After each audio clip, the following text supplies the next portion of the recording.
Good evening, everybody. It is another episode of the Love Again podcast with me, Patrick Dionzel. I'm glad that you're here with us, sharing with us. I hope you had a great week. Hope everything is well with you. Another episode, very special guest. Uh, I've been begging him to do this since I started the podcast, and that was what Hey, over, stop. yes, over I don't know, a year or so ago. Yeah, right. Um, so I'm just glad he said yes this time because Yeah, all right. clearly it was not the first time I asked him to Please, do please. this. So I'm just glad that he made time to come on the pod. He has a podcast. He never asked me to come on his. Yeah, So we'll just yeah. talk We're about this gonna do this friendship. right. Yeah, we'll just talk through it. See what we Okay. come up with. He is my best friend, my bestest friend in the Indeed. whole wide world, the one and only James Simon. Hey man, What's good, brother? I can't call it. Everything that's good with me, you know all about. You know A- about it Absolutely. already. Here. So what's good with you? Man, thank you. Everything that's good, you already know. Ain't really nothing I can tell Yeah. you. Yeah. It's been a minute. Like we haven't done Random Matters. It's been a minute, and we've been trying. We talked about it over the summer, just trying to get it in. And I think one time you were sick, the other time I was out of town, and so we just um, have been trying to make it work. So I'm glad we're able to do this. I will tell you that we're looking forward to doing Random Matters some more, Ab- and so we haven't taken it off the table. We'll be back. So much to Not, talk about.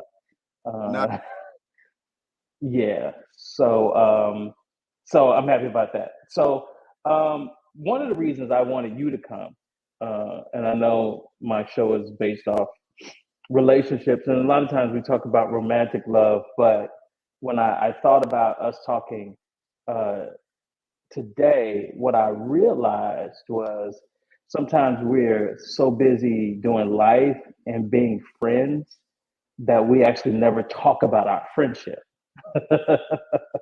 And I think it's important periodically to kind of take a time out and let's evaluate. Oh, we've been friends for it's been a minute. Like we've been doing life together for a minute. So let's start here. Um, See, I'm torn between do I treat this like a regular podcast and ask my questions, or do I talk about what I want to talk about? Well, since it's a special occasion hey, and just you're here, I know. Do you remember when we first met? I do. Uh-huh. I do remember when we first met. Do you remember when we first met? I think I do, but you tell yours, and then I'll confirm it or deny your Well, story. uh, we first met in the Soul Children. Obviously, Hmm. uh, Patrick Hmm. had two stints with the Soul Children. Okay. Uh, started. But like one of the only people who Yeah, said two right. tours. Started. You started with us, and then you jetted on us, and then you Hmm. came back. So Hmm. we got to be talking ah, late '80s, early '90s. Yeah. So I Exactly. agree with that. We're talking Yeah. '89. So probably 88 going into 89. Yeah. That. Um, so what I remember, of course, we met through the Soul Children, Sure. and how we specifically met each other is that at the time we were altos. It was three male altos. Correct. It was it was Courtney Duncan. The It great. was you, yeah, and it was me. And we Yeah. were like we were shorties. We was altos, Yeah. and that's how we met. We were singing in the choir. We were standing next to each other. Had never met you before in my life. Hadn't met most people Sure. before, there. So I remember, and it's on tape, and it's on YouTube. Our first performance was at 95th and Ashland, Third Baptist Church. Okay. And there it is, me, you, and Courtney right there on the front on the front row. He called us up. So Walter Whitman, Mr. Whitman had this thing where when he was breaking in new choir members, he didn't let you sing a full concert before anniversary. Anniversary was like always the big concert and debut for new members. But he would, like, maybe if there was a performance or something, he would call us up maybe to do a couple of songs at the end of the concert, Yeah. just to break us in. And so that's what he did. And that's when we met. Yeah. What most people don't know is that we also went to school together. Absolutely. I never knew how you made a decision.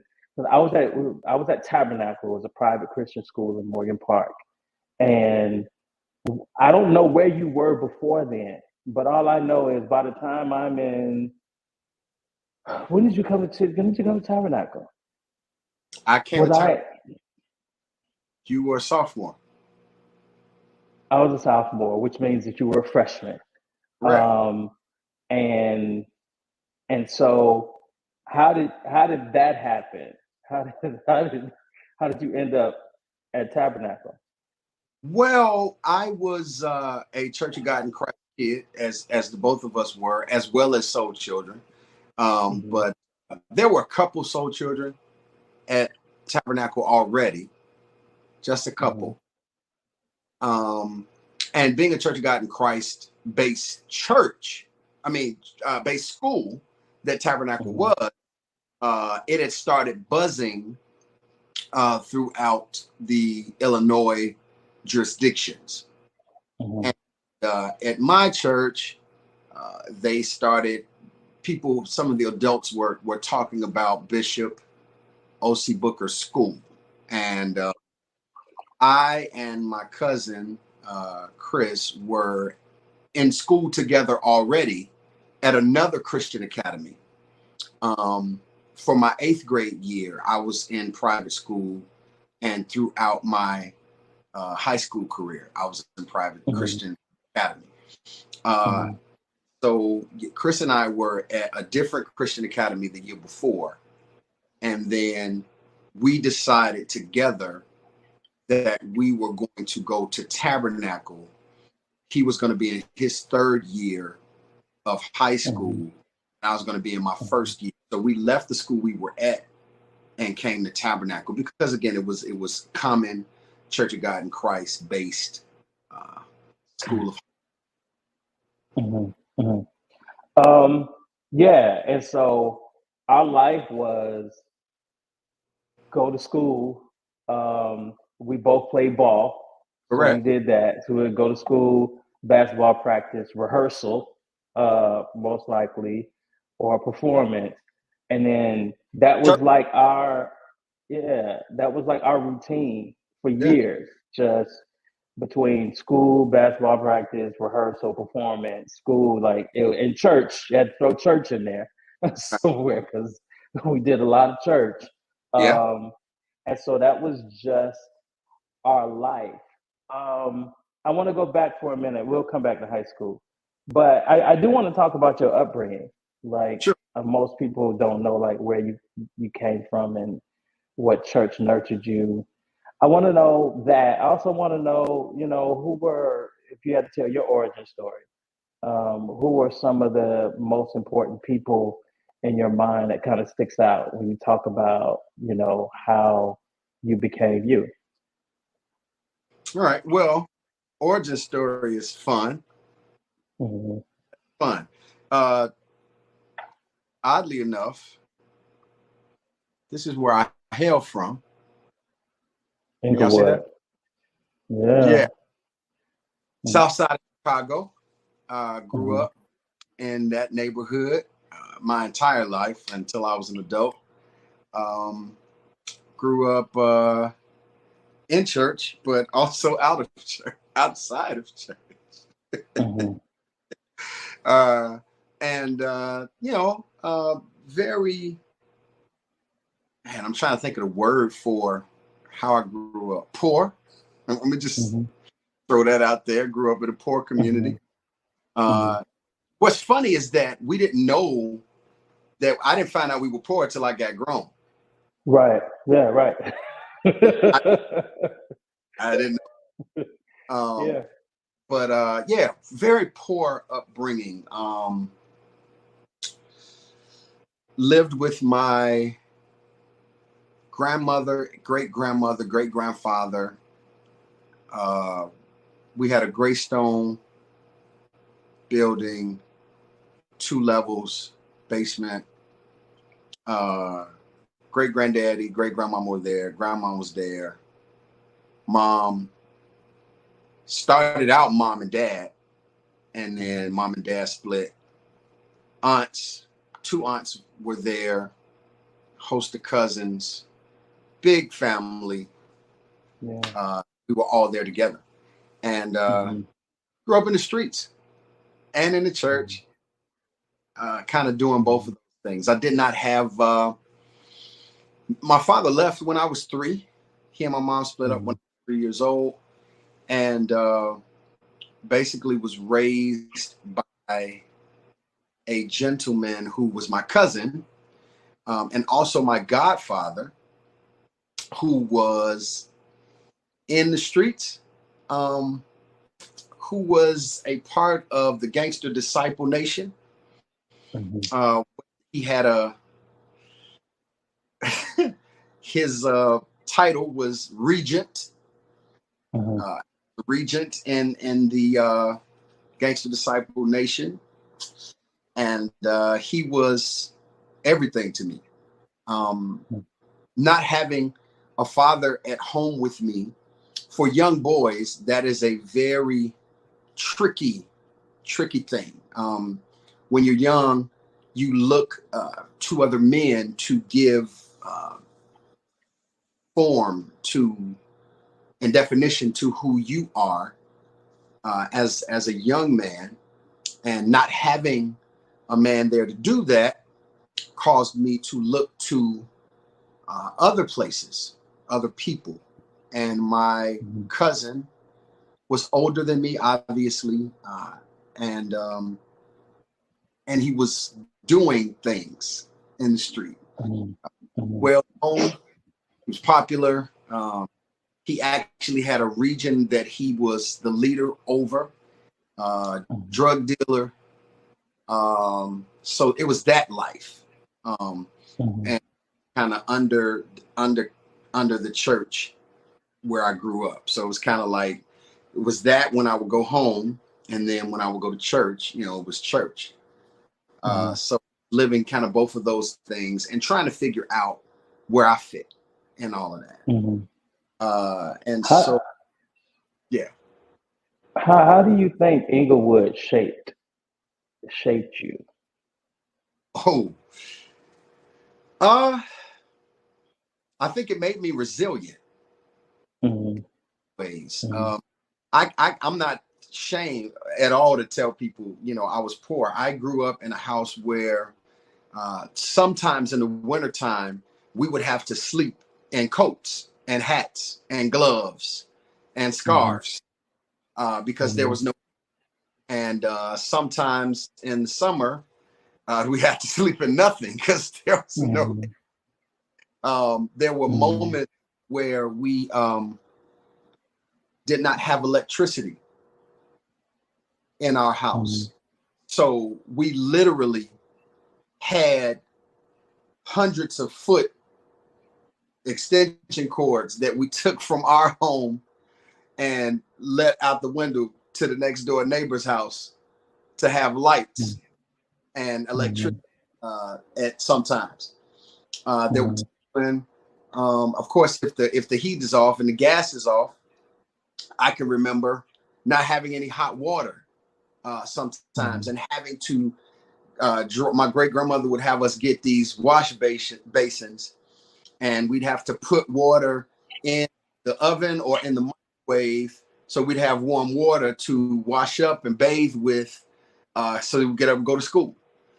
Yeah, that's part of my upbringing. That's so going through that, living in the kind of neighborhood that I lived in, and around the kind of people that I was around. It was a tough neighborhood, but at that time when we were younger, man, it was there was such a feeling of community that's probably way different now. People don't know the people that live next door to them now. You see people every day, you don't even know their names. Literally, when I was a kid, I knew everybody on my block in every house. And if I didn't know everybody in the house, I knew close to it, the adults and children. But every house on my block, I knew someone in it. And at that time, growing up, you would be reprimanded by adults that lived on your block, that your parents, whether they were Christians or non-Christians. If they saw you on doing something or moving a certain kind of way, they check you. And then after they check you, they tell your parent, and my aunts and uncles and grandma and mom, they tell them, and then they check me again when I got to the crib. When I say check, I mean whoop. A lot of people doing that come out beat. So if I beat by next door neighbor when I'm home, my mama was gonna wear me out too. So right. But it was a sense of community that I think is lost now, that we don't really have anymore in the neighborhood like we used to. Contrary to popular belief, in those days, the gangster disciples took care of women and old people and children. They protected the neighborhood from anybody that would try to come against, hurt, harm women and elderly and children. So there was a strong sense of community in those times, in the 70s and early 80s. So yeah, so I think it made me strong. Gave me a sense of community and fellowship, and to this day, that's part of. I mean, church is too, but that's part of the reason why I love people and fellowship and community, is because I grew up like that. Didn't have a lot of money, but I had community and love and family. I come from a tight group, family group. Yeah. So here's one thing I've always observed about you. And most people don't know this about you. okay. Is you could run hot. Like you could get you could get angry, and you got quick hands. Like, and I always think like that's probably from growing up in Inglewood, where you had to protect yourself. If you're at the park and somebody run up on you, you got to be quick. You got to protect yourself or whatever. And there's been a couple of times over the course, more than maybe 1, 2, 3 times over the course, where your anger has come out, and I'm like, this ain't gonna be good for dude. I tell you this, you're gonna laugh. So this was recently, rather recently, let's say in the last 2 years. I came in the barbershop. Oh gosh. And one of the guys in the barbershop, he was on something that day. Clearly he had taken some narcotic, or maybe I don't know what it is. Yeah. He was on something, and he was just angry, just giving it to people or whatever. Everybody's trying to calm him down or whatever, and nothing is working. And so you're talking to him, trying to calm him down, and you're sitting in the chair up against the wall. And dude stepped into your space. Like he got close to you, and I'm like, and I was in the chair getting my hair cut, and I raised up. I was like, oh my God. I was like, Jamie said he don't know. Jamie don't let anybody like in his face like that. Like this dude is in serious danger, and he don't know it. And I'm thinking to myself, oh, we gonna have to stomp dude out. And it's so not. I mean, he's such a nice guy. I hope everything will be okay after it's over. But I was like, this is not going to end well for him. Right. And I'm like, that kind of protectiveness, how you protect your friends and your family and all those things, I've always attributed that when you grew up in that kind of environment, you have to be aware. Your awareness is heightened, and who's in your space, and and all alike. And so I've noticed that about you. I wondered, did you notice that about yourself? Man, look, yeah, I grew up in a rough situation, and Yeah. there obviously has been several times growing up. And here's let's be honest, right? So we're having this conversation. Let's just be honest about it. Mm-hmm. The average person feels like when they see us, we're churchgoers, we're Christian, we're light Right. skinned, Yeah. right? For some reason, I think Right. people in their head feel like that's a sign of weakness or something. And then for me, Yeah. it was even because I had a talent, right? A Mm-hmm. Oh, visible. them singers, them So this is R&B, light beige, church Tony that Thompson looking. right, all that. So because Yeah. of that, some people view that as weak. Mhm, And so growing up, and you know this as well, mhm. you know, a lot of our experiences are different, but some of them are the same. You know, there's people, they try you because of those things. And Right. I place, and I need help with it. And I think I've gotten better. And you tell me if I've gotten You better. you you you have you yeah, because I I thought you was gonna love, kill dude last year. I thought it was over for him. So I was like, oh, this is yeah, Lord's been working on you. I used to, I used to love people to try me like that. Yeah, Like yeah, I welcome that, like, because yeah. times out of 10, you think it's going to go one way. Nah, like y'all don't know all that singing. Jamie from Inglewood.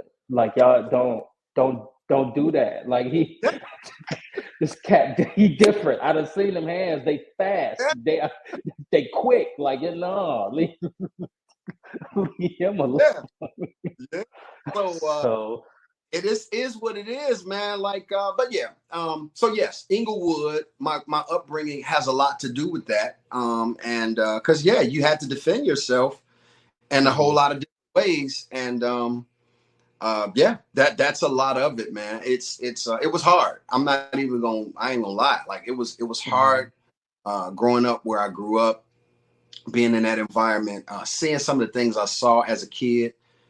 Certain kids shouldn't see some of the things I saw and witnessed. mhm, It's crazy, you know. But I'm very yeah, glad that my family was rooted in church and in Christianity, because if mhm. not for that, man, I really have no idea where I would be or how I would have made it through that. So So let's talk about your dad for a minute because it's strange because you say they split. You were 3 years old. right, By the time you and I met, like, your dad had a presence because I remember him. We were teenagers. I of course I wouldn't know if your mom and dad are together or not, but I just remember whether a couple of school things or whether soul children things or whatever. I knew your dad. It right. was like it was pops. So so was he in and out that time, or was he gone for a minute and you hadn't seen him, and then he came back and like he was there? How did that happen? It's interesting you asked that, because Pop and I just were having this kind of conversation recently, because I just lost my Mm-hmm, granddad, his father. mm-hmm, We were talking through things, and yeah. So he left. They split when I was 3, mm-hmm, and he left and moved to California. Now, my father's a singer too, and mm-hmm, was out there doing. You know, he had a male group. He was doing background vocals for a couple different R&B artists. We've got a hilarious story about Jermaine Stewart, who he was singing background for. We talked about it on Random Matters. I won't go into it mm-hmm, now. But he split and went out to Cali, man, for a couple years. I didn't see mm-hmm, him or hear from him in that time. When he came back to Chicago, he actually came back and got into a relationship with a woman, and with a woman that had 2 children. And mm-hmm, so they lived, most of the time they lived north or west suburbs. So Mm-hmm. I would see them or hear from Pop on and off as I was Mm-hmm. growing up. Not consistent, but on and off. But what happened is, in our teenage years,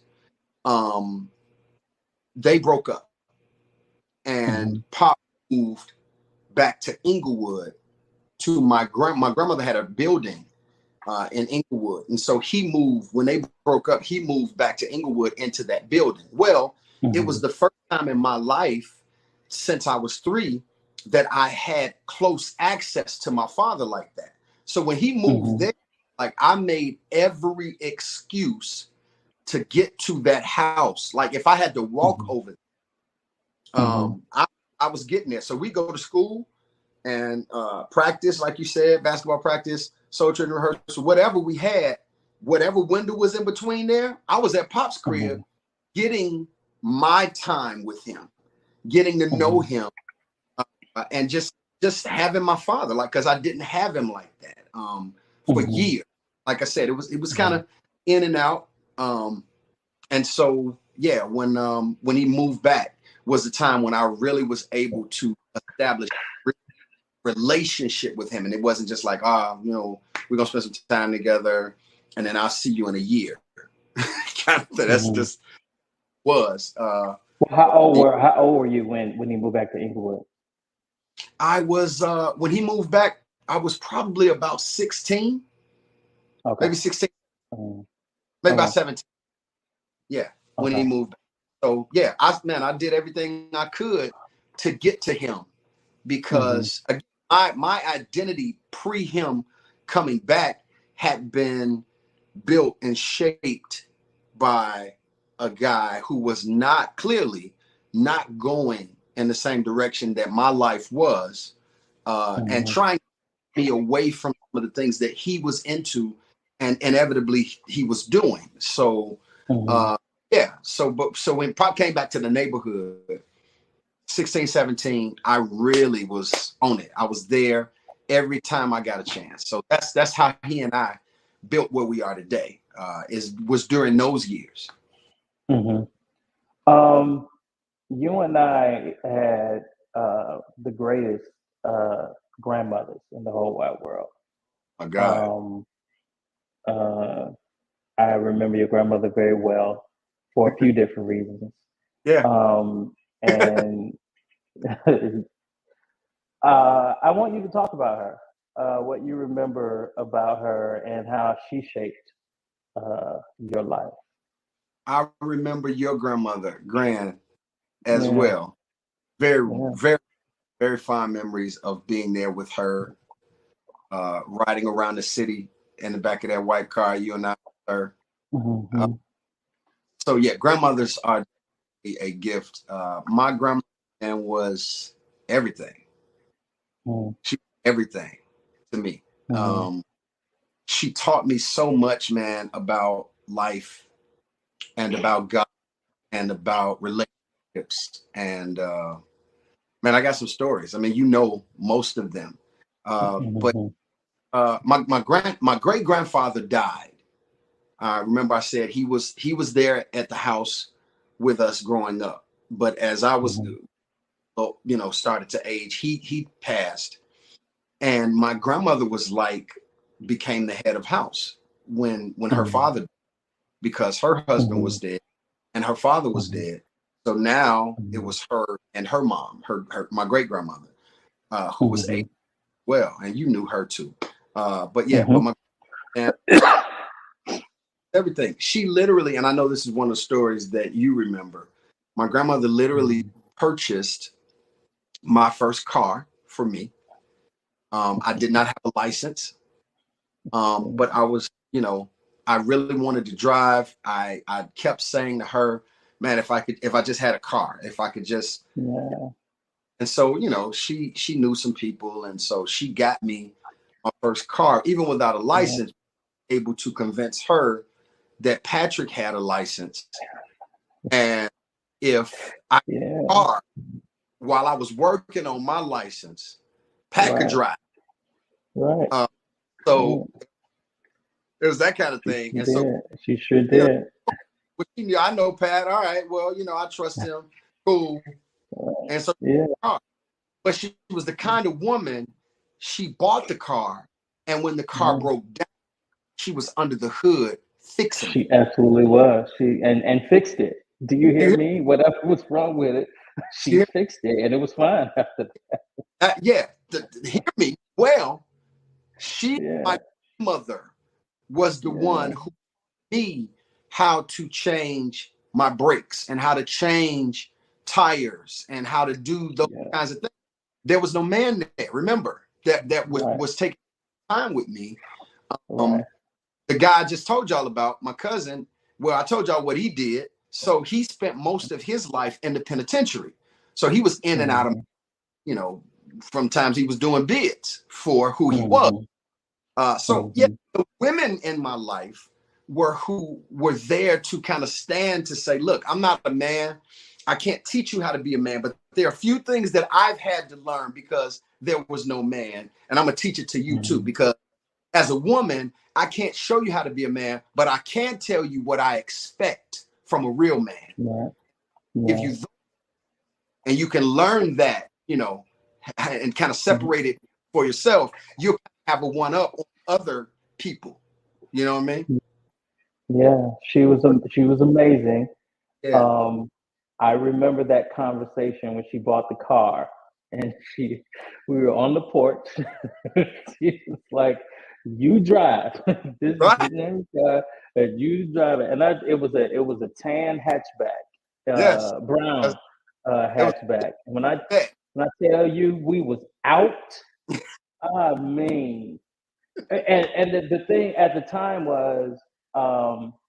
I didn't drive on the expressway because I was a new driver. So wherever we went, we took side streets all throughout Chicago. We would just Yeah, be out, just hours. For hours. and, and the thing we didn't really. I thought think about it. We didn't have any place to go. All we did was go to rehearsal. We went to church. We went to the movies. Right. Wait for John P. Key one Saturday. That bastard. So that's all we did was go to church, go to school. And when I tell you we got a lot of miles out of that hatchback. We And did. To the wheels fell off, literally. to literally like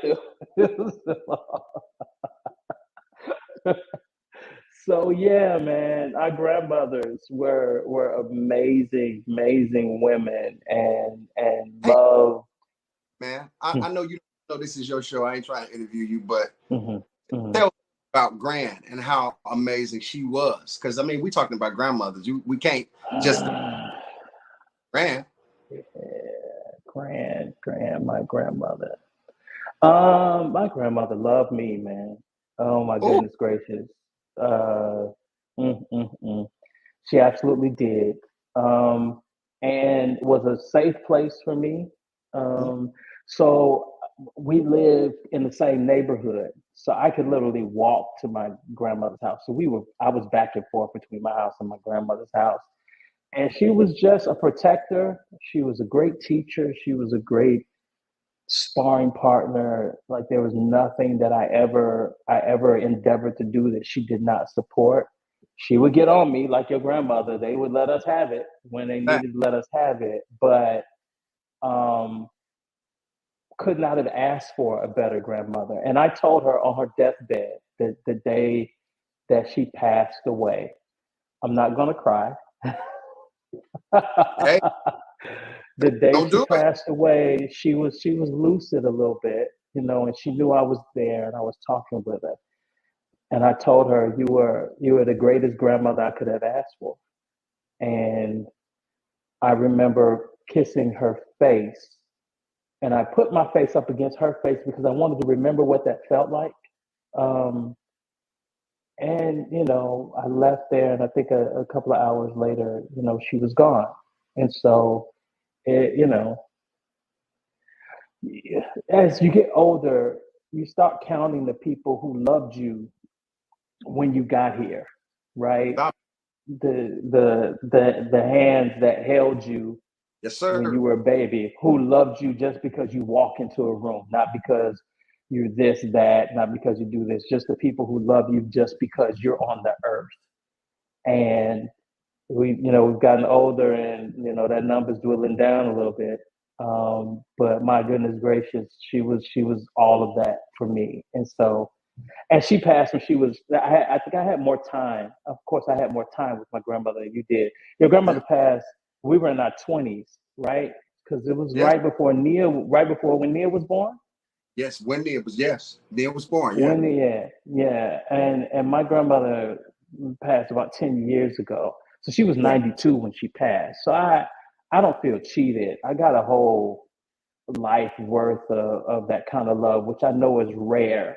Yeah. Um, and I think when your grandmother passed, it was rather sudden for both of us because she wasn't sick, if I remember. I mean, she was just older, and that comes with what it In her- comes with. She wasn't, huh? She was in her 60s. Yeah. She was a young woman, and so it, Yeah. it it threw both of us for a loop. Like, wait a minute, and so I remember her. I remember both of them very, very, very, very well, very fondly. Yeah, it's some amazing Black women, man, and we were both blessed to have them. And Yeah. what's interesting is, and a little scary, is that what, as we get older, and you said this, a little scary. I don't know that you're gonna ever find nobody to love you like that again. No, no, no. You're not. Let's stop thinking about it. That's not going to happen. That's not going to happen. No. Man. So, but we Whoa. had it though, right? Oh, And so it's at it. like, we could trip about not having it, but there's so many people who never knew what that felt like, never knew That. what that kind of love is. And so I feel tremendously blessed. I feel blessed not just from my grandmother, but your grandmother too. Like, she took me on, and your family just took me on like I was just one of the bunch or whatever. And so, you know, they were, part of my family too. It just was what it was. And so it was a tremendous loss when your grandmother passed. And we were so young, we were in our 20s or what, early 20s. Yeah. Maybe were we 20? Yeah. Yeah. Huh. Oh, Because I Nia was thinking was here. about 1920. Oh, yeah, okay. Yeah. Okay, yeah, it was very early 20s. And so I remember her very, very fondly. Let's move on a little bit. Let's talk about Walter Whitman and the Soul Children of Chicago, one of the most important people in our lives. Indeed. Um, and I hope he knows that. Um, Sure. eh, I mean, God, and let me pause right here, um, because we could talk about the Soul Children of Chicago, but the Soul Children of Chicago actually happened because of this one central figure who was very pivotal. His name was L. Stanley Davis, um, who actually, the story is, he was working at a school and brought Mr. Whitman in to handle the children's choir. I think he was transitioning out and brought him in. And from that place is where the Soul Children started. They were called the Soul Children of St. John de La Salle at the time. And that little relationship and that little decision turned a lot of lives. Turned Hmm. and affected a lot of lives. And L. Stanley Davis passed away. And, if he was here, he would be watching this. And I'm still grieving that. And so I just want to say, God bless the spirit of, Man. of Yes. L. Stanley Davis. Um, yeah. And so I wanted to acknowledge him. But Soul Children of Chicago started. Um, by the time you came into the choir, the choir had already recorded once, right? Yes. They had one album up under the belt, which was "We Are One." And so, um, talk a little bit about that period and the Soul Children of Chicago. What were your impressions of him as a kid, and how did you experience his personality, his creativity, his genius? and all of that at that moment, because this is like 1988, 89. So this is a very specific Walter Whitman version Yeah. of Walter Whitman. Well, for me, I had been around the Soul Children starting back in like '86. Mhm, Because one of my cousins was a member. You got Tracy was a member, mhm, and my uncle Daryl was a part of the organization. And mhm, around '86, I believe, they were doing this children's choir was singing and doing concerts at the Civic Opera House. mhm, Crazy stuff. And I remember probably seeing them for the first time at the Civic Opera House. And to me, a kid from Inglewood going to a place like that, I'd never been there before. mhm, Um, Watching children sing, watching him direct and handle this music the way that it was happening, it was too much for me. It was mhm, overwhelming. Of course, being in the church, I was singing at that time, I was singing in the choir because of the mhm, way the church was. We had the Sunshine Choir, and at that time was the children's youth choir. Had that, mhm, but my cousin and I, our voices were a little bit more advanced, and so they would make us with the adult choir, and mhm, so I had that background, but it was still just church. mhm, And so and my cousin Tracy went and he was in the choir a couple years. They started to ask me to come to be a part of it, and Daryl, mhm, would bring me to different stuff. Brought me to a couple of rehearsals, just to kind of sit in the back to see what they were doing. I think they were rehearsing at Antioch at the time. I remember. Um, mhm, and so I was just around in the background with Daryl, but Tracy was in, and then Chris got in after that for a quick minute.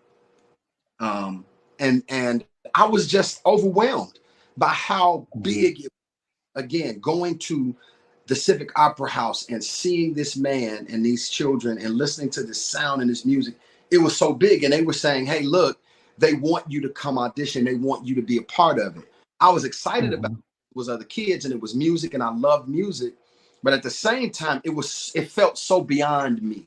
It felt so beyond, it felt so beyond 68th and Laughlin.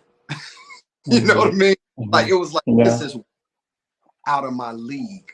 So I was Mhm, I was fine. And so I mhm, stuck around. And as I got a little older, they every year when they would have auditions, they would audition in the summer. I talked to to Mr. Whitman a couple of times, and he was like, "Yeah, come, come sing. They keep telling me about you. They keep telling me about you. You know, I need some soloists. Come on, sing mhm, for me or whatever." And I remember several conversations with him and him assuring me that everything would be okay. And I was mhm, still frightened, because I sat in a couple of rehearsals and I saw how he got down. I was like, I'm mhm, not that. Like he's mhm, intense, and this is just way mhm, too much for me or whatever. So, long story short, a couple years after that, I think they had just got done with the We Are One album. They just got done doing the Wiz. I was at the Wiz, went to that. mhm, So right after that is when I plugged in and mhm, auditioned and jumped in, and he brought me in and basically put me through the fire. A lot of people feel like I had an easy road in Soul Children, but those of us that were there, that's not the truth. He mhm, did bring because he was looking for soloists, but he had never heard me sing. He just kept hearing my cousins and Daryl tell him that I could sing, but he had never heard me. mhm, So of course, everybody says their kids can sing, but because mhm, because one of them was a soul child and one of them worked with the organization, he trusted it a little bit. So he was like, if they say he can sing, yeah, cool. So when he finally heard me sing, he was kind of on me to perform and be a part of that. But again, my performance, this is gonna be funny. my performance bug at that time was Michael Jackson and New Edition. But that's what I believe, right? Of course, I church and I sang in the choir. But when I'm talking about performing, that's what I did. Give me Michael Jackson, put on Billie Jean, put on some New Edition. I will perform. I used to do that at school as a kid. Like I mean, I would go on the playground. This is crazy. I don't think I ever told nobody this. But anybody who went to school with me, remember. I used to go to school with my beaded jacket on and my penny loafers and my floods. And when we went to, I have a little radio. I play the music and I would perform. And people was like, you know, yo, you know what I'm saying? I knew all of the moves. Like that was my thing. Like the R&B, that stuff was what I loved. Like that's what I saw. At that point, I wasn't even in the gospel music at all. I didn't know this was exclusive. Like I'm sharing some real exclusive stuff. I wasn't in the gospel music at that time. I wasn't even listening to it at all. Zero. I was like totally green. The only gospel music I knew when I got old children, for the most part, I knew a little bit of Winans, a little bit of Commission, and whatever we were singing at church. That was it. So trying to morph into what he wanted was foreign to me because I didn't know what to do or how to do it. And so this is great stuff. I watched Courtney Duncan. I watched him perform because he was a church kid and he was a soul child who was a phenom who was singing and doing the church thing. I wasn't really into it like that. I was a street dude.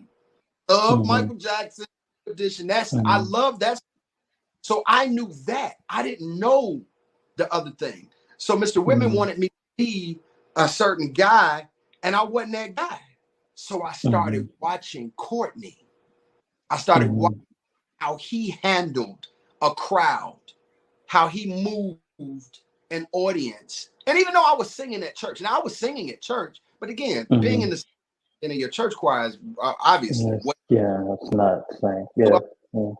So I watched him handle crowds. I watched him work stages as a gospel artist. I didn't know that. I didn't know that life. I was not into that at all.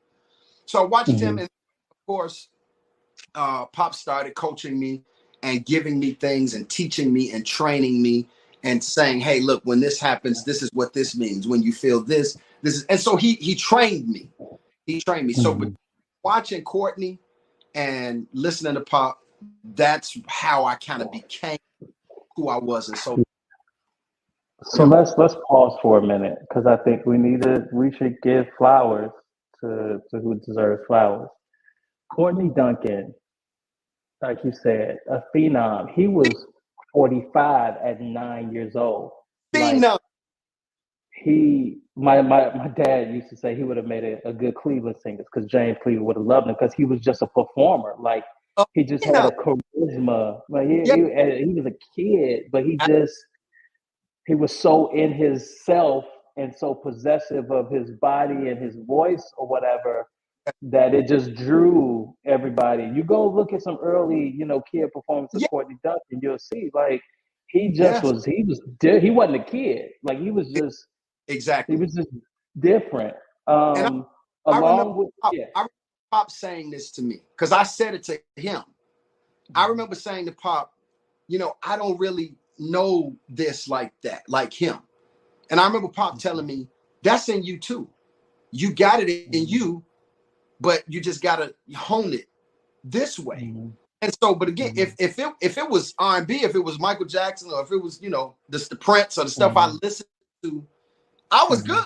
Like I'd have been straight with that, but it was church stuff, it was gospel stuff, and I didn't have any references, So I didn't. That just wasn't what I was doing. But that dude, phenom. Yeah. No, he didn't. Yeah, he just had. He was a full package, and he was a kid. He just had it. I'm interested in. So It seems like he didn't have to coach you like on the voice. And you tell me if I'm wrong or not. Like I know Yeah, when we'll talk about using it in a minute, but you had the voice, right? sure. It was the other stuff, how to Yeah, hold the microphone, how to make eye contact, all that. how to, connect and all those different kind of things. I'm Right. interested in like that, how him shaping you at that early age. Do you think you would have come into that eventually on your own, or was this he was the one that had to bring that out of you in order for you to do all of the other stuff you did? Well, I will say he was definitely the catalyst, the Mm-hmm. if you will, for gospel. Mm-hmm. Um, but again, like I said, it was in me to perform, was in me. Mm-hmm. Um, but Mm-hmm. just to because at that time you wasn't doing all of that performing like an R&B stage on a gospel stage. At that time, you weren't doing that. Yeah. Now it's, of course, in the last few Right. years, Right. but in that doing that. So training me to do what I love to do, perform and all of that in a church setting. Yes, he is responsible for that. Uh, Mm-hmm. on that, like I said, it was in me to do. I had it. Mm-hmm.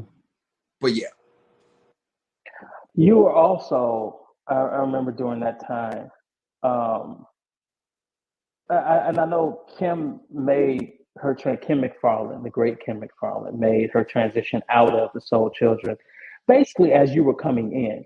right. Um, they recorded "We Are One," and Kim had come on Random Matters. It's a great story. I love that story. But as you were coming in, she was leaving, transitioning out, and a lot of the songs that she had, namely "We Are One," he was basically just gave it to you and be like, you can do this. Did you ever feel like, and I know you at that point, like if you go back and listen to Use Me, it sounds like your little sister singing. I mean, just the Totally. voice, the range. Yeah, that's just what it was. But you were coming behind at that time Kim McFarland, who, like Courtney, Phenom, just was. It's just phenom. amazing. You look just why you talking about at 17, 18, and 19. Kim was as good as any singer we had ever heard before. You Like hear me? she was just amazing. But then now you're coming into it, and he gives you "We Are One," and you were singing that in between the recording of "This Is the Day" and all that. And did you ever feel like, like I don't know if were you intimidated to come behind her, because her vocals on "We Are One" are iconic. I mean, they're beautiful, they're clean, they're just everything is perfect about it. And then here you come behind her. Did you feel like, oh, I have to make this my own, or like what were you thinking? Well, I was I was thinking uh because Mr. Whitman would tell me, you need to own it, because it's Mm-hmm. you're doing it now. She's gone. We got an album out. We gotta, promote this record. And it's the title's Mm-hmm. cut. It's what they're playing on the radio. It's in your hands. So you gotta own it. You gotta make it your own. Mm-hmm. So I knew that. Um, was I intimidated? No. And the reason why I was not is because I was ignorant. And here's what I mean. I did not Yeah. have enough knowledge of gospel music to be scared or intimidated. Right. I Right. knew Kim Phenom, Mm-hmm. but I was just like, well, I was a shorty. I'm like, hey, okay, I got it. You were too ignorant to be intimidated. You didn't know. Like I didn't. Yeah. Well, I got the microphone. Do do, Right. or Right. don't go off on me. Right. So Right. there was really no intimidation factor. I wasn't thinking about the record really. I wasn't thinking about Mm-hmm. Kim McFarland, and obviously she's an Mm-hmm. iconic voice, a phenom, as we just said. But Yeah. I wasn't thinking about none of that. I was like 11 years old, so I was just like, if Mm-hmm. I don't do this right, he gonna cuss me out and throw boxes. So I was too. Yeah. I was I just said, Right. bottom line. So right. So use me, was your first recording.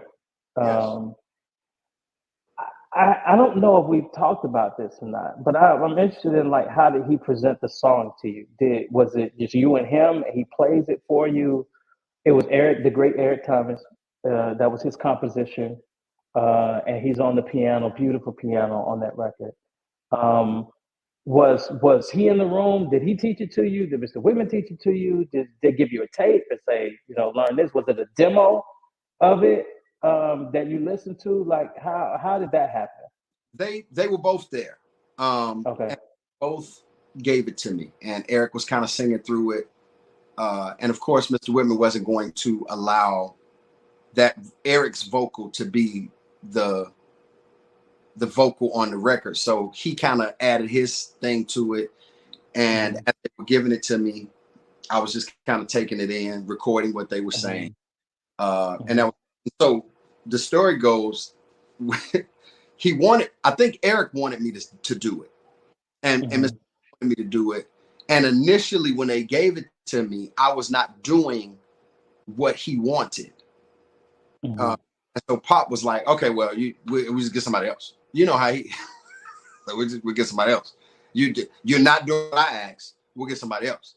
And so then he opened it up to other soloists. And so we went into he still made me come. I think this was all on purpose. But still made me come. And you know me, I'm like, hey, you don't want me to sing it? What I got to Hey, do somebody else. Right. Still need to be there and blah, blah, blah. So he did another rehearsal with a group of soloists and had them trying it. I don't even remember who they were. That's a blur. But I remember being, and I'm competitive, right?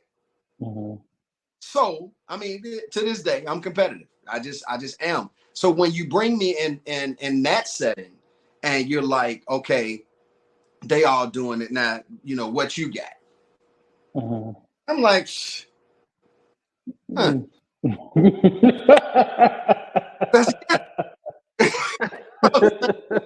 So that's kind of what it was. He pushed that. And so after that rehearsal, then he was like, set everybody down, whatever. Then he was like, okay, you got it. All right. Thanks. Did he produce your vocal on it, or did he let you do what you wanted to do? Now, we didn't do any, we recorded that live. So yeah. So he just let me do my thing. I mean, I don't think we did choir overdubs after we recorded it. But my lead was what I recorded, I believe it was at Civic Opera House. We recorded that. Yeah. So I'm interested in how you approach a lead vocal. Because like when we talked to Kim, and we talked to Kim about For the Good of Them, she was like, they gave me the tape. I went home. I knew everything I was going to do. Like everything, every transition, wherever I went on the record, that's how I rehearsed it. So when they recorded it, she just executed. Like it wasn't no extended nothing. Like she did it. I'm interested in, how do you approach it? Did you do that, or you just got in a moment and was like, whatever happens, we're just gonna create some magic tonight, and it was just see what it was. First of all, I was scared to death. I was recording my first vocal on a record. Right, this is not We Are One. I was not singing after Kim or copying what Kim did. I was creating my own vocal, right? And I don't even understand what that meant at the time. I didn't. Right. But I can't do what Kim did. I can't, I'm gonna rehearse this and everything I'm gonna do, I can't do that. So she's different in that way. When I'm doing a song or preparing for a vocal, I of course know the melody and will sing and make sure that I know the melody. And for me, once I have the melody solid and where the song goes, that's what's most important for me as a vocalist is the structure of the song. If I do structure, it throws me off my game. I'm gonna be totally honest. But when I know the song up and down, back and forward, I can command it. And so that's what it with Use Me. I knew what it was. You know, we had rehearsed it and gone through it. And so I knew where to come in, where to fall out. I knew when the music was going to do this, what was happening in the bridge, what was happening. I knew that. So for me, most times, maybe as a 12-year-old, 13-year-old kid, I knew it. And I was able to just, so what happened that night was what happened that night. I mean, whatever came out of me at that time. And most of my vocals are that. Because I can't like, if I do something, I can't remember like unless I record it. And then I don't even know, like, if I'm feeling a way at the time I do something vocally, when I act the mic, I may not even be feeling that no more. So I can't, I could reproduce it technically, but it comes up in my head and I'm like, yeah, I'm not really feeling that. So I can't really get locked in to a vocal like that. I kind of just gotta flow. So the way you rehearsed it with the choir, and you know those rehearsals for the record, you're going full out. You know, he wants, Of course, he wants that. You know, this was like a performance. I tell everybody our rehearsals were way harder than our performances because you know the rehearsals were intense. So I'm interested in, are you working it out in rehearsal? Are you trying different things in rehearsal? Was it something that you tried that was like, no, give me something else on that? Or did he just let you, you know, okay, go ahead and we're going to rehearse it, run through it, do what you want to do. And then that night was very different from what you rehearsed because you were just in a different space. You were feeling something different. Yeah. Or was it basically the same kind of thing from what you did in rehearsal to what you recorded? Walt Whitman is going to tell you how he wants you to sing a song, because in his head he hears it. He's very intentional about telling you or transcribing for you what he hears. What I learned though quickly is that it took me a minute, but I learned it quickly. In rehearsal, I got what he wanted to hear. When I got that mic in the performance, though, all bets is off. We'll see what happens. Yeah. All right, Pop. That is fine. But I'm just saying, yeah, I gave him what he wanted because he was a stickler. You know, he wanted what he wanted. He heard what he wanted, what he heard, and that's part of his genius, right? He heard things a certain way, and he wanted them interpreted that way. And so he had a vision for that song, and a little different from mine. And so I did what he asked when we were rehearsing. But when we got there that night, I deviated a bit and did me. So he didn't say anything, you know, and I think more of it was just him trying to give me a template. And over time, him trust, because he did. He started to trust me in a way that, you know, whatever. I'm not gonna go into this, but I'll say, Walt Whitman trusted me in a very, very different way. You know, in the 90s, we would go everywhere. We would tour everywhere. We'd sing for all people. Whitman would pull the mic and give it to me on anything. He just did it as like, if he come here, Jamie, and give me the right. He gained a trust for me that was really cool as a kid, and that's not doing anymore, honestly. I don't have a lot of kids that were 11, 12, other than Courtney, that he trusted like that. Nah, maybe it's just, but I mean, the evidence is out there. I guess we can all go back and look at it. But he started to, we went to do some concerts. I'd sing 4 or 5 times. We got the footage. I remember. Yeah. I remember.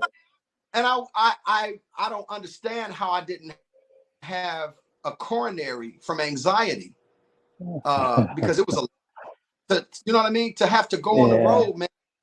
We were kids, and so we would be together, and I would be trying to enjoy. But in the back of my mind, I couldn't really, because I'm like, I know I'm gonna have to sing at least twice. So I on that, you know. So I had anxiety all the time, and I don't know if I expressed that to us because we were children. I don't know if I really said it to my crew or to you, but there was always this crazy anxiety because I knew I had to perform.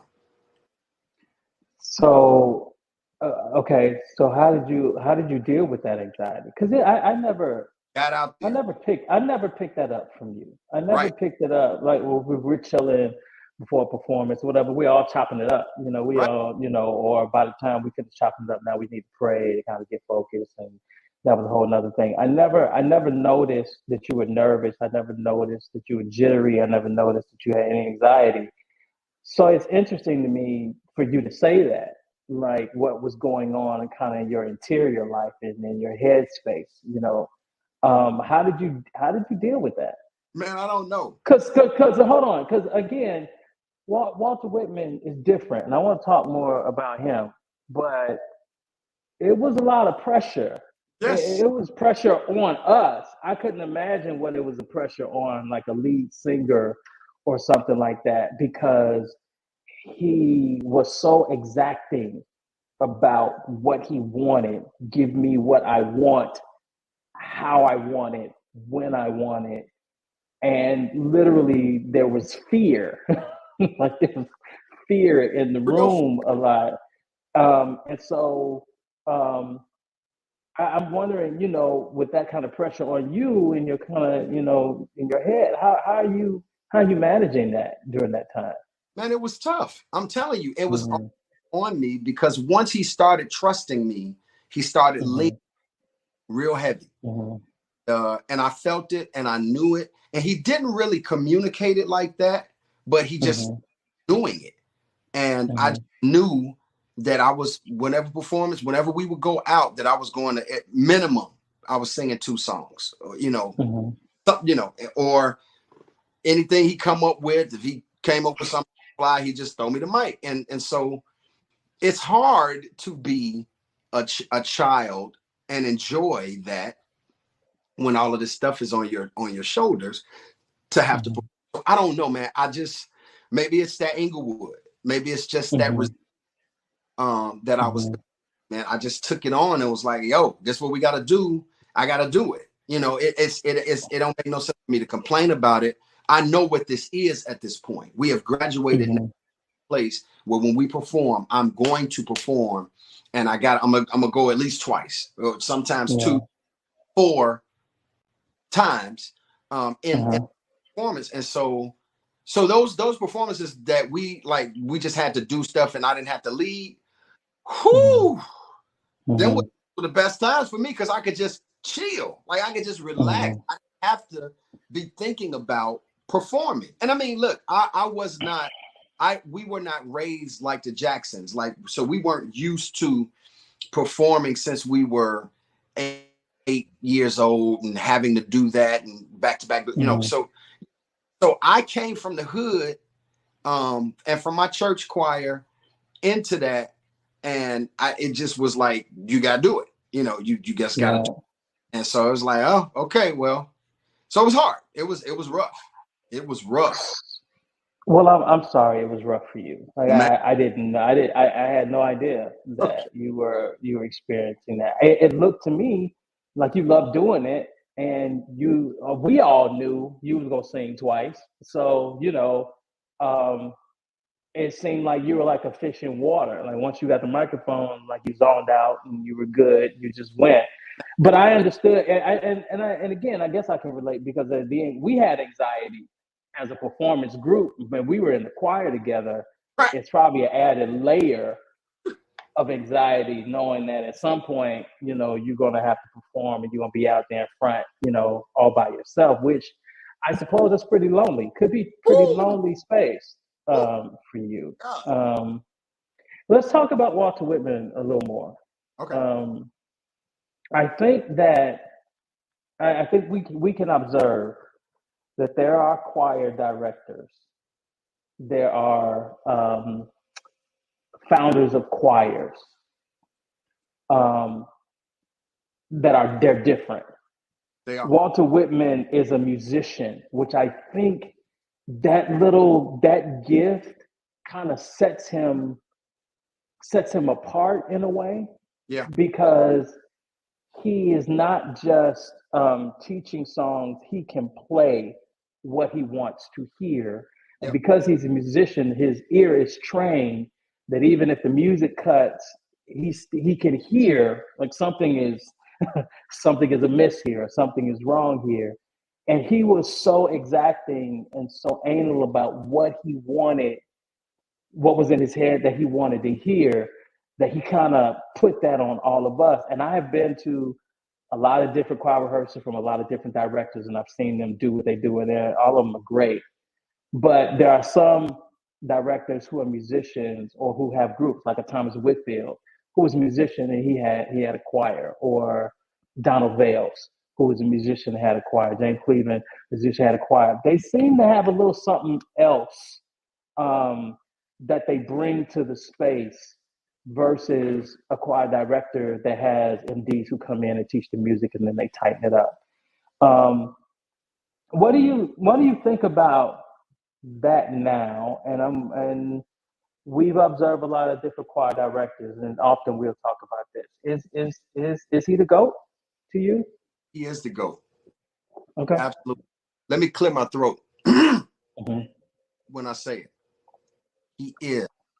When it comes to directing a choir, handling a choir, technically directing a choir. And of course, people are going to say, you're biased. Great. Of course we are. Yeah, well, of course. Yeah. He's the GOAT. And that ain't no slight to nobody else. But I would say, let's look at the footage. There are directors perform better. There are directors who dance better.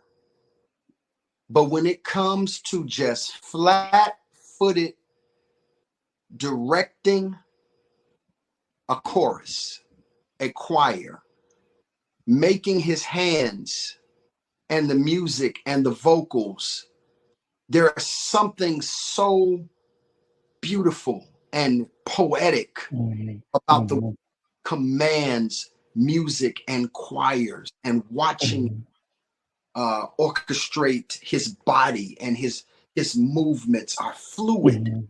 It's different than the other. There are some great directors that we grew up watching, loving, old school, new school guys, all of that. But I have never seen anybody technically direct and command a choir and music together like he does. I've never seen it. And I've seen most of the greats. Yeah. Most of them, if not all. Yeah. But again, there's some that can outdance him. He's not a great dancer. There's some directors that dance really well. And they're performers, and they're showmen in that way. And so when you see them direct, you want to see them dance and do what they do because they dancing, right? I know several of my games. I'm not going to do it, but I will. And they're great directors. That's not like them. And I love them. Love to see them do what they do as performers. But just technical directing a choir, I have not seen anybody, not African American, not a church or a gospel like him. He is the GOAT.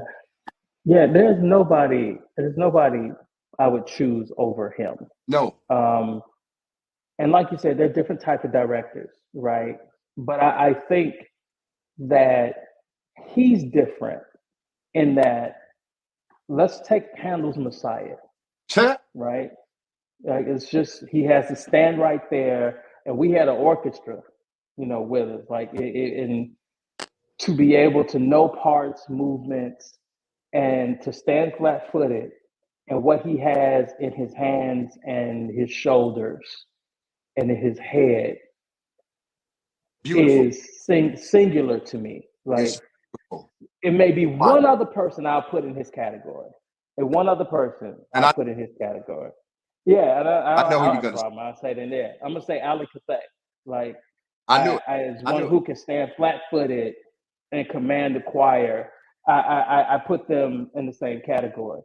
But that is a different skill set. Like you said, we were the biggest Orlando Draper fans in the Oh my whole God. wide world.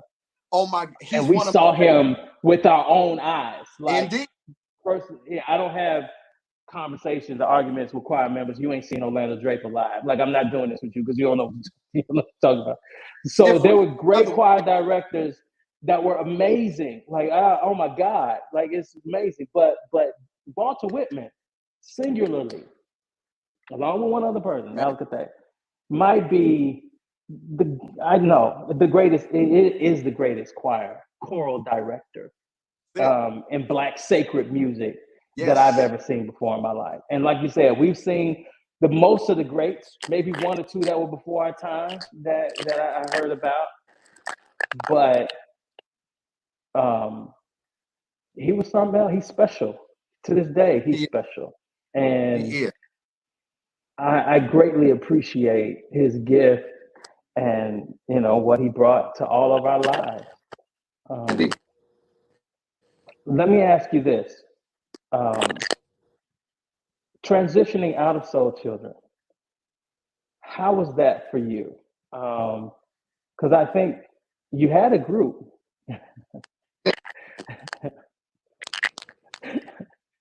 Tell us about the group. There was a group there. I did. I can't hear you. Something's going on with the sound. Can you hear me? If you can't, hold on. Something's going. Yeah, it's really.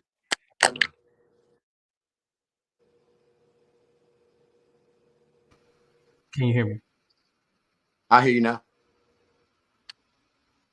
Hear you. Hold on.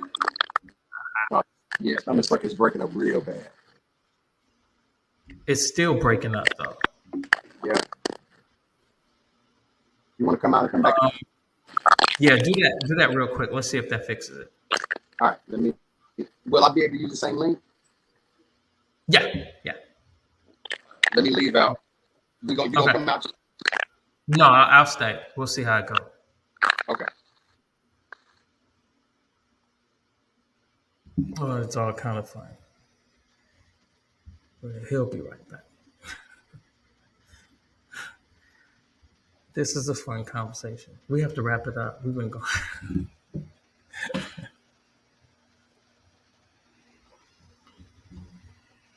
I hope you all are enjoying this conversation that we're having. I'm enjoying it. Good evening, everybody. I know this is a pre-record, so I don't. You may be weighing in, and thank you for hanging out with us. We really, really, really, really appreciate it so very much.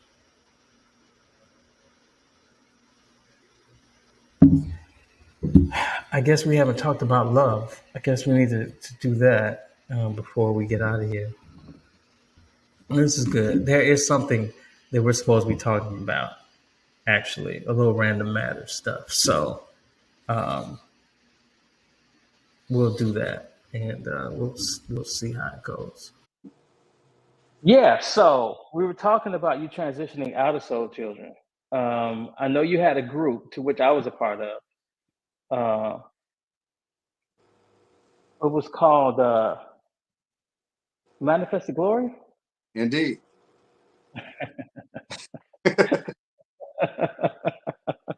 That's it. I was in the group. And it took you some time. And you did that, and then you did New Wave. Right. But it took you a long time to do a solo record or to do anything solo. And my goodness gracious, boy, we have had some long drawn out conversations about you doing solo records, and you were very reluctant to do it. It had to be dragged into doing it. Tell everybody why you never wanted to record by yourself.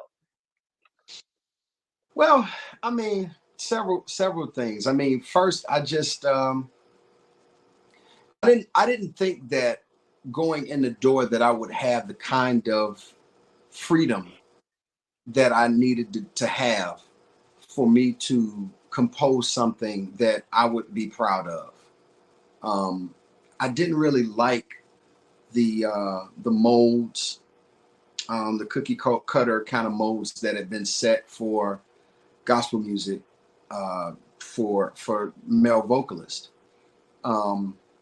Again, and I feel like a broken record saying this, but my template in my head was Mike, Stevie, you guys know, Prince, that's the stuff that I grew up loving and watching those guys perform. James Brown, Jackie Wilson, seeing guys perform and doing that kind of music. And I just didn't feel like in gospel that was acceptable, I guess, when we were younger. And in ways it was not. Nobody was doing that. Hold on, pause. Let's pause a minute. Okay, go ahead. Because for as long as I've been knowing you, you've been jumping up and down about Rance Allen. And Rance Allen was twisting and twitching and rolling long before we knew who Rance Allen was. So yeah, there was somebody who was performing in that space like that. Not like James Brown, not like Prince. Okay. It was just different. I mean, yeah, there were guys that were performing, but not in that way. It was just different. That's what I mean. So what you wanted to do? Fall on the floor and roll? Like I don't understand. What were they doing that you was like, I can't? Choreography. Taking off your shirt on stage? Like I don't know.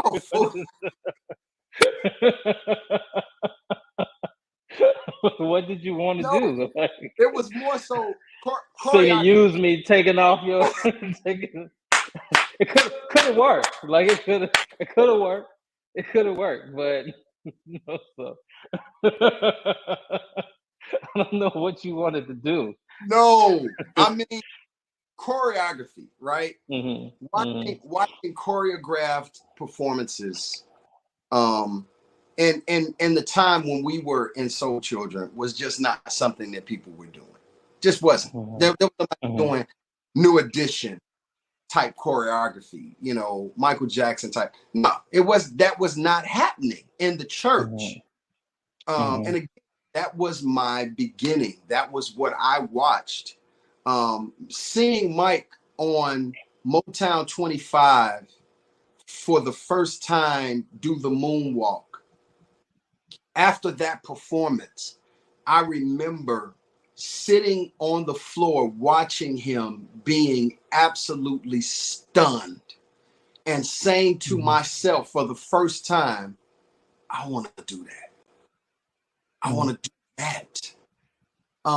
So that's when I got the bug was that, right? And so in some way,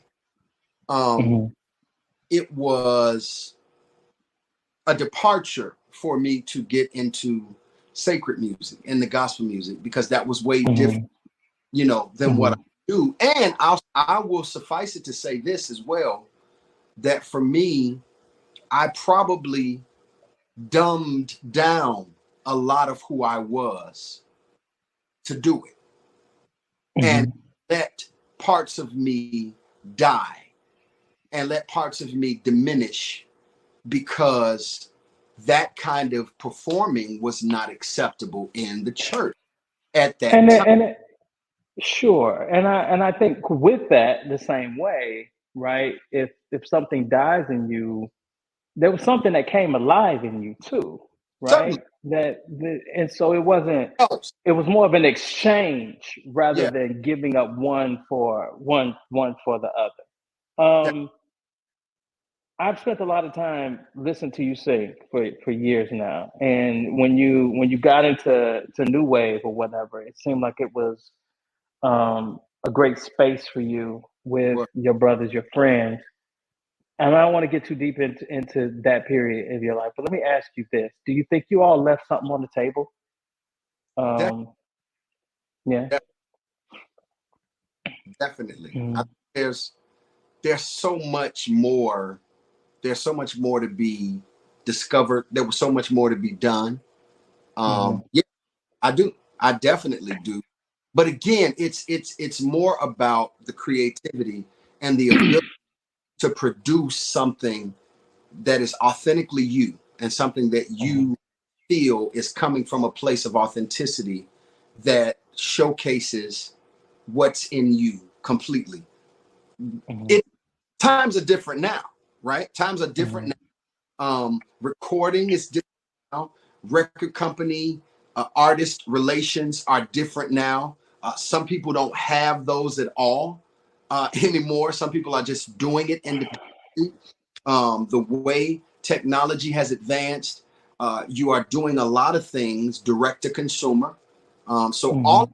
stuff is what it is. It's different now, and so a lot more can be realized and actualized with a group like Fortitude now for us, because there were many things that we wanted to do that, and I'll just be blunt and say that Mm-hmm. Black church did not want or would not allow. There was music that we wanted to explore that white church did not want us in. So it's very segregated in ways, but those guys in that group are writers and also have expressions and come from certain artistic expressions that we wanted to do and we wanted to express as a group. But again, because of Mm-hmm. the segregation of races, there were just we couldn't do it. It was just hitting a ceiling. So, so let's give us an answer. Like, well, why didn't it work out? Like, was it the audience? Was it racism, or was it you all? So I think all of that played a part in it. And Mm-hmm. and for Fortitude, after we did our second album, really Mm-hmm. life just started moving us around Mm-hmm. in different ways. People were getting married, having children, moving to different cities, all of that kind of stuff. So it wasn't to this day. I mean, if someone asks me why did y'all break up, my answer is always we didn't break up. Technically, we're Mm-hmm. still a group. We Mm-hmm. just been on hiatus because life just kind of moved us around, and we've done things. We Mm-hmm. did for Percy Beatty. It was a wedding album called "With This Ring." Um, Mm-hmm. he wrote a couple songs on it. He called us in to sing the song that he wrote and produced, so people can pick that up. There was Cinq Color, our brother, has done a couple of projects that he's included us on that we've sang on. So we've Mm-hmm. kind of, I mean, we're not doing it consistently, of course, for years, but we've done things. So we have not Mm-hmm. disbanded in that way. Um, Mm-hmm. but life just kind of happened and kind of moved everybody around. So we still have conversations are having conversations about doing different stuff, doing music that we want to do and all of that. So yeah, it's still very Mm-hmm. much to just say. Okay. Okay. Yeah, Um, let's get back to this. yeah, Um, our friendship. sure. Um, we talked Wonderful. about when we met. Well, we talked about when we met. The question is, when did we become best friends, or when did we know, like, this is a person that's closer to me than any blood relative? There are so Uh, many that are going through my mind when you ask a question like that are not for public yeah, that I I know. cannot articulate publicly. But what I will Yeah. say, what I will is, it was not planned. Hmm. Definitely not something that we planned. We were in each other's spaces, and being in school together gave us even more of an opportunity to Hmm. time FaceTime together. And I think in those years is when it really solidified as this is somebody that I have a connection to that I really wasn't looking for, and not necessarily that I was inviting, but I think some of the best relationships happen organically. And with us being in each other's space the way that we were, we started to have some exchanges. You started to say some things to me. I started to say some things to you that kind of connected us. And then there were series of events that connected further after that. And then we just kind of started. We had a lot in common,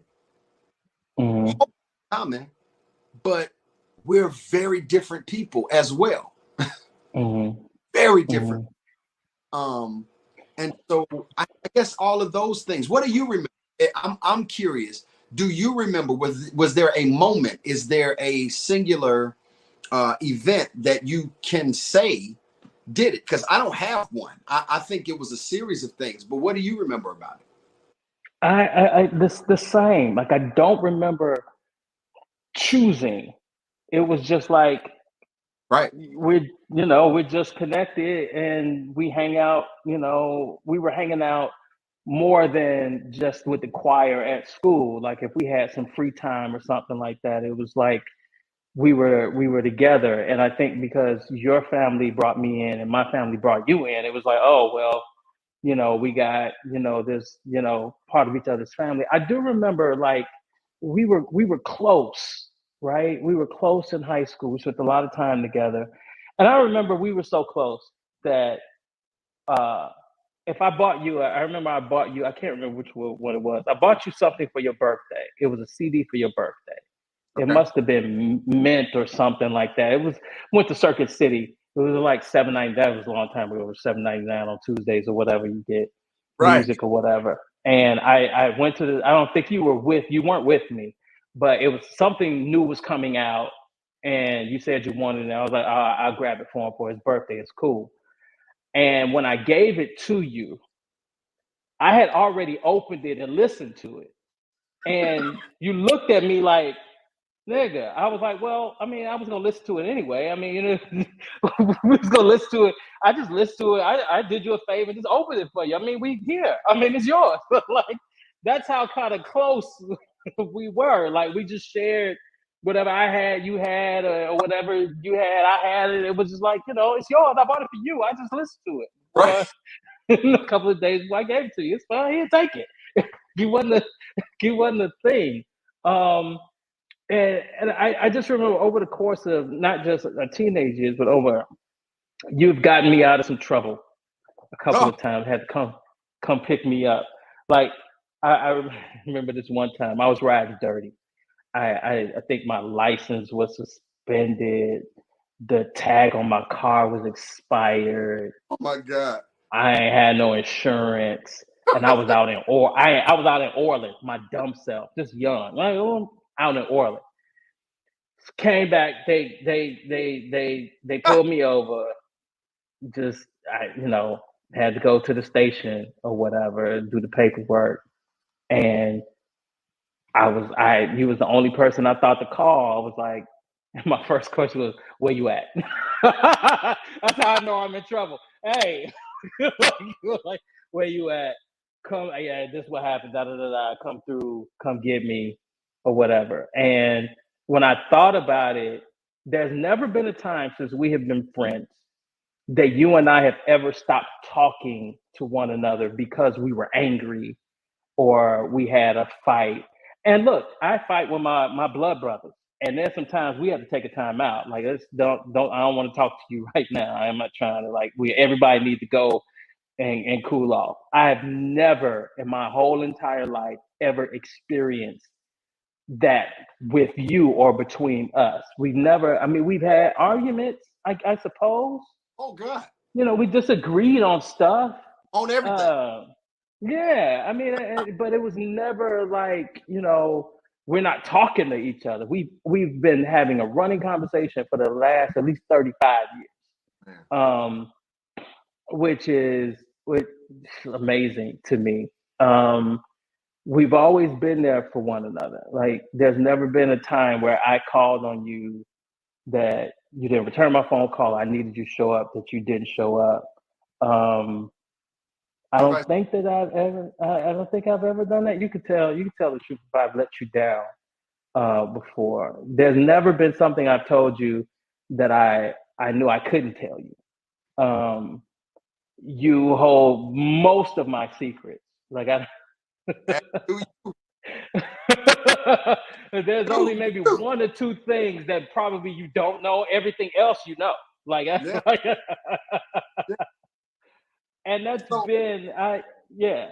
let me say this. So Mhm. Patrick asked me once before. I know you remember this. You called me one day and you said, I was thinking about it. Have we ever had beef? Mhm. And I didn't have to think hard about it. I immediately said, no, I can't recall any moment in our relationship that we've had beef. Have we disagreed? We have Mhm. all the time about everything. Um, Mhm.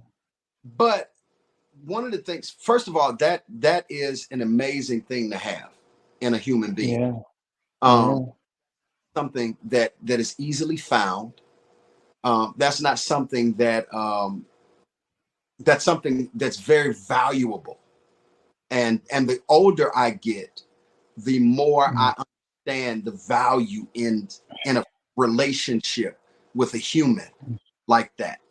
Um, but here's the reason, in my mind, um, that we've never had any beef.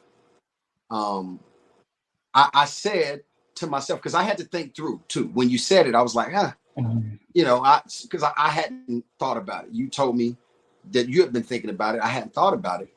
But what I came away with after my thoughts was two very important things about Patrick from my perspective. Number one, I love him. And number two, I respect him. Mhm. So, because of those two things, um, there is nothing that has and will ever come up that those two things don't go before and preempt. And the other thing Mhm. was, I know him, right? So I think that these are all touch points. These are all foundational things that you have to have in relationships to make them work, right? And it doesn't, Yeah. having those things does not ensure that you won't have beef ever. But Mhm. respecting, loving, and knowing. I know you. I know what makes you go. I know what Mhm. stop. I know Mhm. what jump. I know what makes you fall back. And so, as a person, as a human who loves you, why on would I, knowing you the way that I know you, why would I ever violate any of those things that I know about you if I respect you and love you? So for me, Yeah. it's a simple equation. Know, Mhm. knowledge, love, and respect. Real respect. I ain't talking about no, you know, Yeah. no, real. It, it, Here's the thing that I'll add to that. I agree with everything. What I thought about it, and I've been thinking about it this past week, is that what I appreciate about our friendship is that I can be honest about how I feel, what I think, what I've done.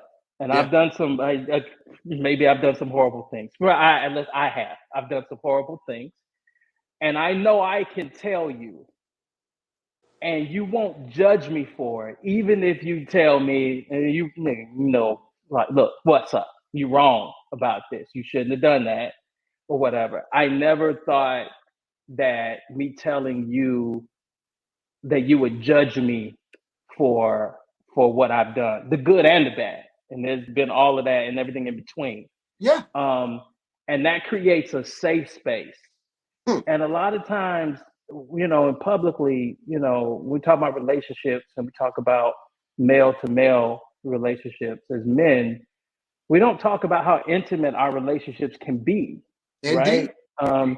Women talk about, their girlfriends and how intimate and their sisters are, but all those things can be very present in relationships between men. I know it's true because I have that. I live it. In my life, I live and this is beyond all of the rumors that's been going on about us since we was kids. Like I still don't understand. Brother started.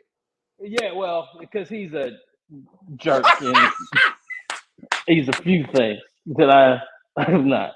I'm gonna tell this story. And I'm not gonna do it. No, I'm not gonna do it. But anyway, all of these rumors about, our relationship or whatever, and was we going together, it's like, that's so small. I was that's so absolutely ridiculous. You're talking about I can't love my brother, and why does it have to be sexual in order for it to be intimate? Like, that's dumb. And for you all to, to think that means that you don't have it and you don't know what that is. And I feel so sorry for you. You don't have a friend like that. That's terrible. That is definitely terrible. And for me, because like you said, we have the type of bond again that's not easily broken. I don't think that it can be. The type of trust that we have one towards another, man, is strong, and it just is what it is. And listen, humans mess stuff up all day, every day. But again, I think it's those foundational things I just said. I love you too much to chance or risk anything that would damage what we've built. And I think that's just, people need to hear that. People need to know that. And like, man, it's a real thing. And it's not, and it has nothing to do, like you said, sexuality doesn't come into play at all. I mean, it has nothing to do with that. It's a grown relationship. Yeah, and let me add to that. Like, what I've experienced with you is that, and I believe this, you can't really love somebody and be jealous of them. Like, you just can't. Nope. You can't do it.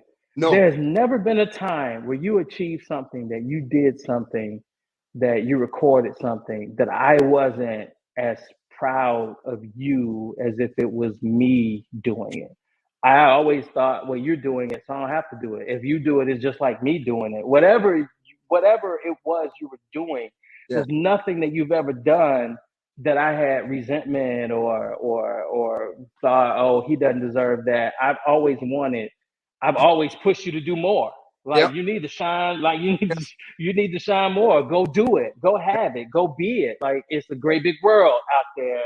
Just, do your thing. And that's because I love you in a way that jealousy, what you do doesn't diminish what I do. I can never sing like you, but you sing like you. So I don't have to do that. Like, we balance each other in a way, to me, that is not competitive. And we're both competitive people.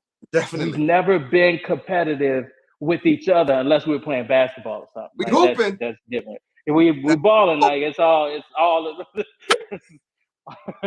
all fair and war. Yeah, all bets are off. But when we finish this, then we're good. And that's just been a joy to have a brother, a friend that I don't have to look over my shoulder like he's gonna stab me in the back, or he's gonna tell my secrets. No. Or, if I go through something, he's not going. I've never experienced that. I don't know what that is. Which is I could not imagine doing life without you. Yes. Yes. Maybe one day I may have to. I don't know. Maybe you have to do it without me. Who knows how life's going to turn out. I do know right now is these years that we have had, I would not have wanted to do them with anybody Man, but you. I appreciate that. And you know, I feel the Yeah. way. Let me just say this, since you're saying it, I gotta say it too. Y'all know, if you've watched Random Matters, if you watched us talk and do our thing together, I think that Patrick is one of the most brilliant, gifted people that I know, bar none. His sheer ability to think is absolutely unprecedented. You guys see him as a pastor. You've seen him, and that you see him as a show host. But just life stuff. Patrick has been very responsible in several huge decisions that I've had to make in my life because of his sheer intellect and wisdom that he has. And so I respect that. I respect it because I know that it is gift, that it is God in him. I know that.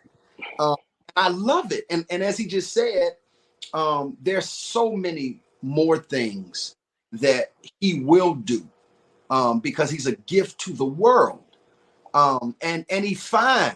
Y'all see him? Look at him. Would you stop? See, that's I'm why. saying, Then would you stop saying? I'm just saying. It ain't. I mean, tall, strapping, Yeah, fine. you don't help. That's just. I'm just would you, saying what it is. would I'm you on. stop? Okay. They looking at you. Yeah, So you've been doing that since we was teenagers, and no, it's like, man, come on. would you stop I know that? one Stop thing. saying that Everybody, publicly. You are not helping. You are not everybody, helping either one of us. here them. They may not want to say here. What it? Anyway, yes, man. I mean, and so I admire him. I admire you. I love you. I respect you, and am so man captivated by your gift. And it has always been that. And just your ability to understand me. Because again, like you said, you shared all your stuff. I've shared all of mine. And again, no judgment. You've listened and heard me. And we have the autonomy with one another to check each other. And it ain't deep. We will say to each other, nah, you wrong, bro. Nah, nope. It ain't, we can argue about it, but you're wrong. It is what it is. And again, when you have people in your life like that you're accountable to, I mean, man, you need that. Everybody needs somebody that's not kissing their behind and saying yes to everything. You need to have to tell you when you're wrong, And again, hopefully it's somebody that loves you, that really has interest at heart, and he does, and we do for each other, man. So I needed to say that as well. What you will be in this world is absolutely, it blows my mind when I listen to you just express the things that come through your head. Absolutely crazy. I mean, it blows my mind. And the people that we look up to, the people that we love, it is partly because there are traces of that genius in you. And so we're drawn to what we are, Yeah. Well, thank you. That's very kind of you. We have to stop. There's two more things that I want to get to, and Okay. then I'll let you go. I'm sorry. Can't come on, can't have a conversation and we not talk about your mom. Sure. We talked about your dad. Got to talk about Loretta. Got to talk about your mom, Yeah. who was my mother too. Loved me like her own. How long has it been since she's been gone now? 7? 2017. Yeah, yeah. How are you doing since then, since she's been gone? And how have you processed that? And what do you think about life? What do you think about your life? What do you think about her now? Do you think about her way in a way now? See her differently now than you did before? Like, what's in your head and your heart when you talk about or think about your mom? I feel when my mother passed, I feel like I stopped breathing. Mm, I feel like I stopped breathing. I feel like I stopped breathing mm, when my mother passed. I feel like I stopped breathing, mm, suffocating with air mm, is what I felt like. It is something supernatural to be disconnected, and it's gonna sound deep, but it is what it is. It's not, it's just what it is. To be disconnected physically from the vessel that brought you here. mm, There's something supernatural that happened to me. And I can't quite put my finger on it. Do I see her differently? Yes. mhm, Many things about her, I do.